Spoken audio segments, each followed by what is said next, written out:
In a tiny community of only 60 people spread across 9 settlements, a heavy snowfall causes the grass to wither, leaving no food for the animals. The Arctic is a realm of extreme conditions, bone-chilling temperatures, prolonged darkness, and utter isolation, but for centuries, indigenous peoples have not only survived here, they have flourished. Scattered throughout Alaska, Canada, Greenland, Scandinavia, and Russia, these groups have developed remarkable traditions, from hunting under the veil of night to constructing dwellings from ice. Some tribes, however, have lifestyles that are truly extraordinary. Take the Yupik, for example. They see the world as a living tapestry woven not only from land and sea but also from spirits. To them, every element in nature, whether a towering mountain or a small fish, possesses a soul. Their shamans, revered as spiritual guides, are believed to heal the sick, communicate with these spirits, and even bring misfortune upon those who disrupt the delicate balance of nature. At the heart of their belief system is Elmu, the spirit of the universe credited with creating all life. This deep respect for nature influences every facet of their lives, from their customs and survival techniques to their art. Their culture is expressed not just in words but also in carvings and dances, as seen in the beautiful masks and sculptures fashioned from wood and ivory, each narrating its own story. Traditional dances, often performed at potlatch ceremonies, serve to honor their ancestors and connect with the spiritual realm. Surviving in the Arctic demands skill, knowledge, and resilience. The Yupik are masters of living off the land and sea. They hunt seals, walruses, and caribou with harpoons, spears, and kayaks to endure brutal winters. In addition, some isolated Arctic groups construct underground communal houses known as kashim and build warm shelters lined with animal skins called anna, while the Yupik continue to seek wisdom from the spirits of the land and sea. Another remarkable people, the Nenets, have mastered the language of ice and snow. For centuries, these extraordinary individuals have made their home in the harsh Siberian tundra, developing an intimate understanding of snow, ice, and permafrost. One of their unique abilities is reading the snow. Their language contains many words to describe its various forms, enabling them to forecast the weather, locate the best grazing areas for their reindeer, and determine safe travel conditions. As climate change rapidly alters their environment, melting ice and erratic weather patterns disrupting migration routes, this expertise has become more vital than ever. The Nenets traditionally live in cone-shaped tents called chums, made from reindeer hides that can withstand temperatures as low as -50 degrees Celsius, keeping the warmth in and the cold out. Portability is key, as they migrate with their herds. Family is the cornerstone of Nenets society. They organize themselves into clans, with lineage passed down through the male line, each clan preserving its own customs and territory. Elders hold significant authority, yet the true spiritual leaders are the shamans, known as Tardia, who maintain harmony between people and nature. Despite their strong bond with the land, the Nenets' way of life is under threat from massive industrial projects like the Yamal Mega Project, which encroach on their territory, disrupt migration routes, and pollute their environment, threats that could erase their traditional lifestyle forever. While the Nenets battle environmental challenges, another tribe, the Aleuts, has suffered from a different, more devastating force, colonization. In the 18th century, Russian fur traders first used the term Aluk to describe two distinct groups, one from the Uyan Islands and another from Kodiak Island. Although these groups shared similar environments, their languages and cultures were distinct. Everything changed in 1741 when Russian colonizers arrived. What began as trade soon became exploitation. Overhunting of sea otters and seals decimated the ecosystems on which the Aleuts depended, and diseases spread rapidly amid violent conflicts. As a result, their population plummeted from 25,000 to just 2,000 by the late 19th century. With their numbers nearly wiped out, the Aleuts have struggled to keep their culture alive. Their language, Anangam Chunu, once spoken by thousands, now has only about 109 fluent speakers, a loss that has deeply affected their identity. Nevertheless, they are determined to revive their traditions and pass them on to future generations. The Aleut people have always maintained a close bond with nature through animism and shamanism, believing that spirits inhabit the sea, wind, and land. When Russian Orthodox missionaries introduced Christianity, the Aleuts blended their ancestral beliefs with the new faith rather than abandoning them. For generations, Aleut men were expert hunters, navigating treacherous seas in skin-covered kayaks, locally known as baidarkas, to pursue seals, sea otters, whales, and walruses, while women gathered fish, birds, shellfish, and wild plants. Their survival depended on cooperation and a strong connection to both land and sea. Then, during World War II, the US government forcibly relocated the Aleuts to internment camps under deplorable conditions, tearing families apart and shattering their way of life. Their suffering went unrecognized for decades until the Aleut Restitution Act of 1988 offered compensation, though no sum could mend the deep scars left by war and displacement. At the same time, another Arctic tribe, the Korik, has seen its culture slowly fade due to modern policies that have reshaped their traditional way of life. The Korik have long lived in harmony with nature, making decisions as a community rather than following rigid hierarchies. Family cooperation is vital, and wisdom is passed down through shamans who lead rituals and drumming ceremonies, reinforcing the belief that nature is sacred. One of the most critical aspects of Korik culture is their deep reliance on reindeer. For centuries, these animals have been their lifeline, providing food, clothing, tools, and transportation, with every part used so that nothing goes to waste.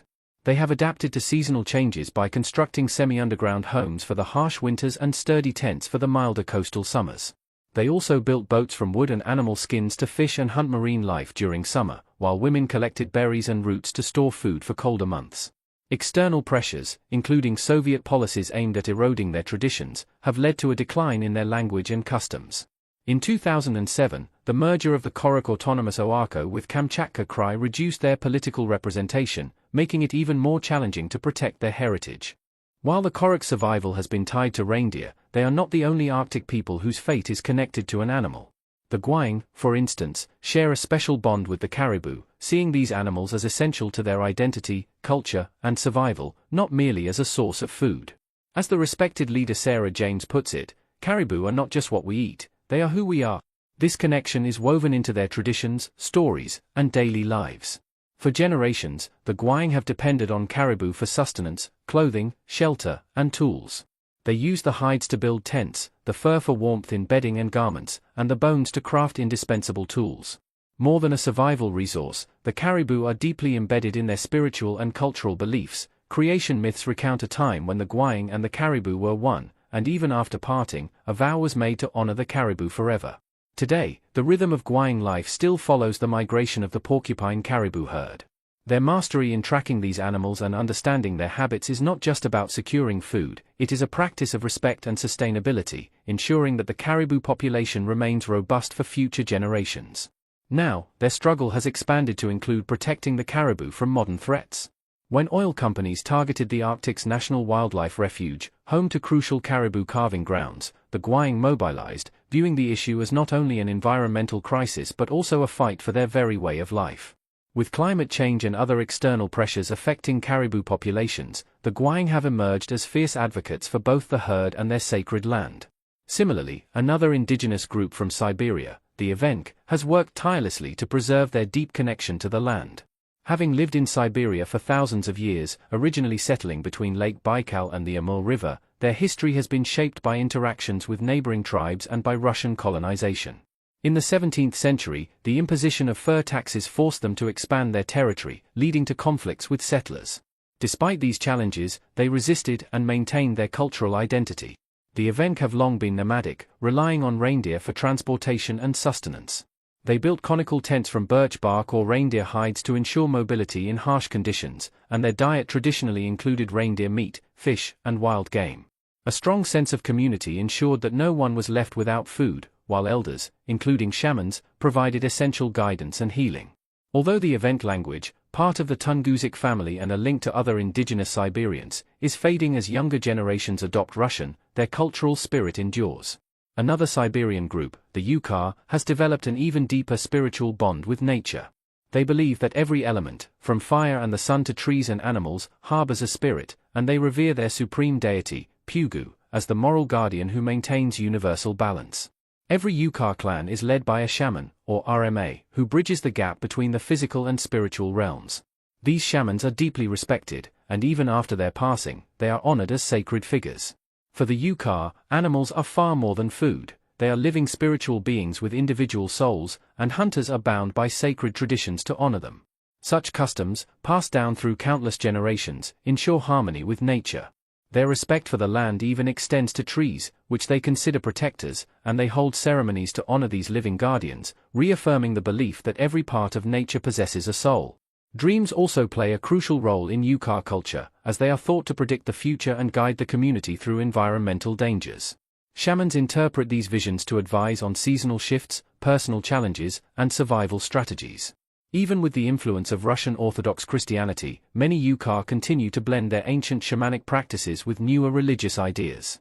Their adaptability is evident in how they once crafted all their tools from natural materials like wood and stone, built sturdy wooden shelters for winter, and created lightweight, portable homes for the summer, practices that have allowed them to thrive for centuries. Further north, the Inuit have mastered life in the unforgiving Arctic. For them, the frozen landscape is not merely a place to endure, it is home. Hunting is central to their way of life. They use harpoons to capture sea creatures and bows and arrows for land animals. Their resourcefulness is also seen in their use of kayaks and larger boats to navigate icy waters.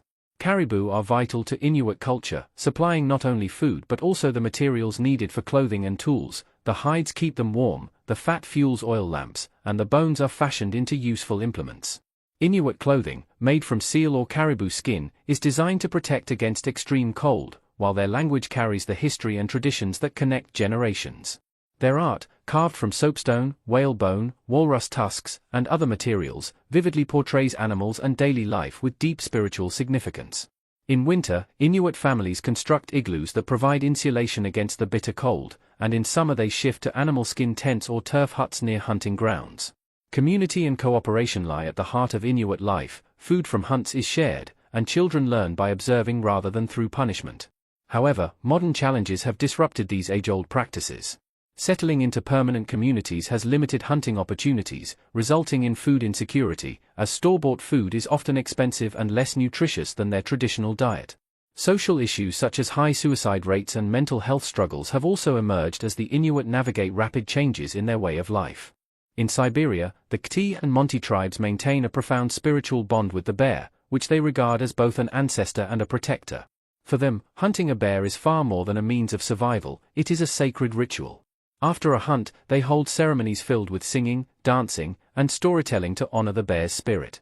This ritual helps them reconcile the heavy responsibility of taking a bear's life while deepening their connection to nature.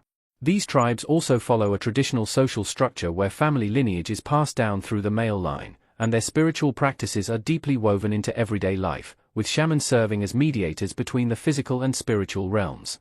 Despite modern influences, efforts continue to preserve their culture, exemplified by the Koné Autonomous Oug in Russia, which is dedicated to protecting their traditions, language, and way of life.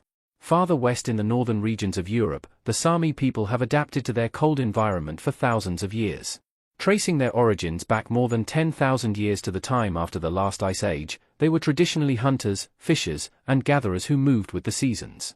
Around 1500 CE, they began domesticating reindeer, a practice that became central to their culture. Today, reindeer herding remains a defining aspect of Sami life, especially in Norway and Sweden, where it is legally protected. Every part of the reindeer is used, from its meat to its hide, and traditional dishes, such as a hearty reindeer stew, highlight the deep connection they share with their herds. Although the Sami continue to migrate with their reindeer in search of fresh grazing lands, they have faced